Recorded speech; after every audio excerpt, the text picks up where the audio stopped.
Tanggal 1 September tahun 1945, Yesus bersama Menahem di sampingnya keluar dari rumah si janda dengan berkata, "Damai sertamu dan keluargamu. Kita akan bertemu kembali sesudah Sabat. Selamat tinggal, Yusuf kecil. Kau dapat bermain dan beristirahat besok, dan lalu kau akan membantuku lagi. Mengapa kau menangis? Aku takut engkau tidak akan kembali lagi. Aku selalu mengatakan kebenaran, tetapi, apa kau sangat sedih karena aku pergi?"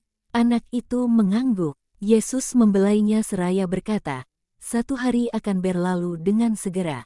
Kau akan bersama ibumu dan saudara-saudaramu besok. Dan aku akan bersama para rasulku dan aku akan berbicara kepada mereka. Selama beberapa hari terakhir aku berbicara kepadamu untuk mengajarimu bagaimana bekerja. Sekarang aku akan pergi kepada mereka untuk mengajari mereka bagaimana mewartakan dan menjadi baik. Kau tidak akan senang bersamaku, satu-satunya bocah di antara begitu banyak orang dewasa. Oh, aku akan senang sebab aku akan bersamamu. Begitu, perempuan, putramu seperti banyak orang lainnya. Dan mereka adalah yang terbaik. Dia tidak mau berpisah denganku. Dapatkah kau mempercayakannya padaku hingga lusa? Oh, Tuhan, aku akan memberikan mereka semuanya kepadamu. Mereka aman bersama musimen mereka di surga. Dan anak ini, yang biasa tinggal bersama ayahnya lebih dari saudara-saudaranya yang lain, sudah terlalu menderita. Dia bersama ayahnya saat itu. Lihat, dia tidak berbuat apa-apa selain dari menangis dan merana. Jangan menangis, nak. Tanyakan pada Tuhan apakah yang ibu katakan itu benar. Guru, guna menghiburnya aku biasa mengatakan padanya bahwa ayahnya bukannya tidak ada. Dia hanya pergi jauh dari kami untuk sementara waktu. Yang adalah benar, tepat seperti yang dikatakan ibumu, Yusuf kecil. Tetapi aku tidak akan dapat menemukannya kembali hingga aku mati. Dan aku hanya seorang anak. Jika aku harus setua Ishak, berapa lama aku akan harus menunggu? Anak malang, tapi waktu cepat berlalu. Tidak, Tuhan, ayahku baru meninggal selama 3 minggu, dan itu kelihatannya lama sekali untukku. Aku tidak dapat bertahan tanpanya, dan dia menangis tanpa suara tapi sangat mengibakan hati. Lihat, dia selalu seperti itu, terutama jika dia tidak sibuk dengan sesuatu yang menarik minatnya. Sabat merupakan suatu siksaan. Aku khawatir dia akan mati. Tidak. Ada padaku seorang anak laki-laki lain yang tidak punya ayah maupun ibu. Dia kurus kering dan merana. Sekarang, dia tinggal bersama seorang perempuan yang baik di Betsaida dan dia yakin bahwa dia tidak terpisah dari kedua orang tuanya. Sekarang, dia sudah hidup kembali baik raganya maupun jiwanya. Hal yang sama akan terjadi pada putramu, baik karena apa yang akan aku katakan padanya, maupun karena waktu adalah penyembuh yang hebat, dan juga karena dia akan tenang juga, ketika dia melihat bahwa kau tidak lagi khawatir mengenai makananmu sehari-hari. Selamat tinggal, perempuan. Matahari mulai tenggelam dan aku harus pergi.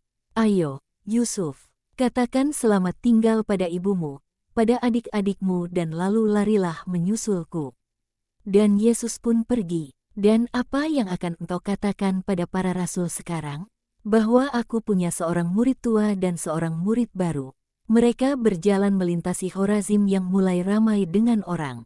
Sekelompok laki-laki menghentikan Yesus. Apakah engkau mau pergi? Tidakkah engkau tinggal untuk merayakan Sabat? Tidak, aku pergi ke Kapernaum. Engkau belum berbicara sepatah kata pun sepanjang minggu. Apakah kami tidak layak akan sabdamu? Bukankah aku sudah memberikan kepadamu selama 6 hari sabda yang terbaik? Kapan? Kepada siapa? Kepada semua orang. Dari bangku tukang kayu. Selama berhari-hari aku mewartakan bahwa sesama kita hendaknya dikasihi dan dibantu dalam segala cara yang mungkin, teristimewa ketika sesama kita itu lemah, seperti misalnya kaum janda dan anak-anak yatim piatu. Selamat tinggal, penduduk Khorazim. Renungkan pengajaranku ini pada hari Sabat. Dan Yesus berangkat kembali, meninggalkan warga yang keheranan. Tetapi si bocah, yang sudah menyusul Yesus dengan berlari, membangkitkan keingintahuan penduduk yang menghentikan sang guru kembali dan bertanya, "Apakah engkau membawa pergi anak si janda?" Mengapa? Guna mengajarinya percaya bahwa Allah adalah Bapa dan bahwa dalam Allah dia akan menemukan ayahnya yang sudah tidak ada. Dan juga bahwa mungkin ada seorang di sini yang percaya, menggantikan Ishak tua. Ada 3 orang dari Khorazim yang bersama para muridmu. Bersama para muridku. Tidak di sini. Yang ini akan di sini. Selamat tinggal. Dan dengan si bocah di antara ia dan Menahem, ia berjalan cepat melintasi negeri menuju Kapernaum, seraya bercakap-cakap dengan Menahem. Mereka tiba di Kapernaum sesudah para rasul tiba. Mereka duduk di teras di bawah naungan pergola, sekeliling Matius, yang lukanya masih belum sembuh, memberitahukan padanya pencapaian mereka. Mereka berbalik mendengar suara lembut derap sandal di tangga kecil dan mereka melihat kepala Yesus yang berambut terang bergerak muncul dari tembok kecil teras. Mereka bergegas menghampiri Yesus, yang tersenyum, dan mereka terpana melihat seorang anak laki-laki malang di belakangnya. Menahem mendaki anak-anak tangga dalam jubah semaraknya dari linen putih bersih, yang dijadikan bahkan terlebih indah dengan ikat pinggang yang mahal, dengan linen yang dicelup warna merah menyala, yang begitu berkilau hingga tampak seperti sutera, tergantung pada pundaknya bagai sehelai pancung, dan dengan hiasan kepala dari kain bises yang dikencangkan oleh sebuah mahkota emas tipis. Sebuah piringan tipis berukir, yang membagi keningnya yang lebar menjadi 2 bagian dan memberinya tampilan bak seorang raja Mesir. Kehadirannya membungkam hujan pertanyaan yang, kendati demikian, jelas terlihat dari ekspresi mata para rasul. Sesudah saling bertukar salam satu sama lain, ketika duduk dekat Yesus, para rasul bertanya, "Dan siapakah ini?" seraya menunjuk pada si bocah. "Ini hasil taklukan terakhirku.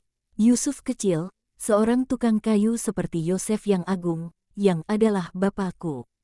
Dan dengan begitu sangat aku kasihi, sebagaimana aku juga dikasihinya." "Betul begitu, bocah kecil. Kemarilah supaya aku dapat memperkenalkanmu pada sahabat-sahabatku ini yang tentangnya kau sudah mendengar aku begitu banyak berbicara. Ini Simon Petrus, orang yang paling baik hati kepada anak-anak yang ada. Dan ini Yohanes, seorang bocah besar yang akan berbicara kepadamu mengenai Allah, juga ketika sedang bermain. Dan ini Yakobus saudaranya, seorang yang serius dan baik seperti layaknya seorang kakak. Dan ini Andreas, saudara Simon, kau akan segera akrab dengannya, sebab dia selembut anak domba. Dan ini Simon Zelot, dia sangat mengasihi anak-anak yang tidak berayah hingga aku pikir dia akan pergi berkeliling dunia untuk mencari mereka. Andai dia tidak bersamaku." Dan ini Yudas anak Simon dan bersamanya ada Filipus dari Betsaida dan Nathanael. "Lihat bagaimana mereka menatapmu, mereka punya anak-anak juga dan mereka mengasihi anak-anak. Dan ada saudara-saudaraku Yakobus dan Yudas. Mereka mencintai semua yang aku cintai dan jadi mereka akan mencintaimu. Sekarang, marilah kita pergi kepada Matius, yang menderita sakit pada kakinya. Dan meski begitu dia tidak marah pada anak yang bermain dengan ceroboh sehingga mengenainya dengan sebuah batu geretan yang tajam." "Betul begitu, Matius." "Oh, tidak, Guru. Apakah dia ini anak si janda?" "Ya, dia sangat cerdas. Tapi dia sudah menjadi sangat sedih." "Oh, anak malang, aku akan membawamu pada Yakobus kecil dan kau akan bermain bersamanya." Matius membelainya dan dengan satu tangan menariknya dekat pada dirinya.